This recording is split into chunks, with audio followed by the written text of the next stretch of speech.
Every negative piece of feedback that I get, I genuinely go into two places. A, I deploy sympathy and empathy for the person leaving the comment, because inevitably, immediately on that action, I know that they're not in a good place.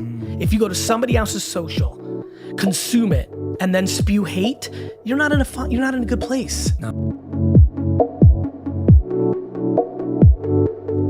You know, it's the same thing I always say, which is like, I can't hear anything, right? I don't hear the boos, I don't hear the cheers. I talk a lot about why people aren't capable of producing content to the world, which is now the requirement as a human to achieve happiness. I genuinely believe that. I believe taking advantage of all of our abilities to reach out to the world through these new channels with no friction is an enormous gift and opportunity. The reason most can't achieve it is because they're unable to take back the inevitable feedback that immediately comes with the opportunity. To your point, I genuinely believe the reason I can take the feedback is because when I go into my Instagram post that I just posted, literally in back-to-back comments, one will say that I'm walking on water and the next will say that I'm a snake oil salesman charlatan. The fact that neither penetrate my psyche is absolutely where I'm at. Absolutely, and that's equanimity, right? Like that is that, whatever you want to call it. It's the game, because people want the positive reinforcement that, you know, there's so many models on Instagram, right? Men and women. You're so beautiful, you look so great, you're so beautiful, you look so great.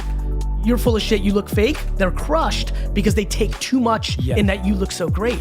Yes, and I think that's the point that we're hitting on here, which I love, is that overemphasis on positive, it's what makes the negative so hard to take. It's also an incredible place for me to add some clarity that I haven't done a good job on historically, which is something I'm thinking a lot more about. Raghav, it's fun to see you here because we had this call yesterday. I'm like, look, I'm at my worst when I'm excited in an interview and I'm drilling a headline. Because I love doing it, it's fun, it's showmanship, it's wrestling, promo videos, it's my natural state.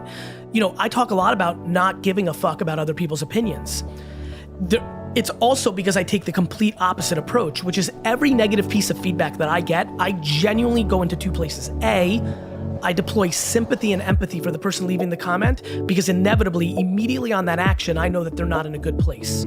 If you go to somebody else's social, consume it, and then spew hate, you're not in a good place. No, absolutely. You're unhappy. Yeah. Next, I start trying to see the insight to any truth in it. You know, the second that you're high on your own supply, you're vulnerable. Yes. And so I don't give a fuck about anybody's opinion.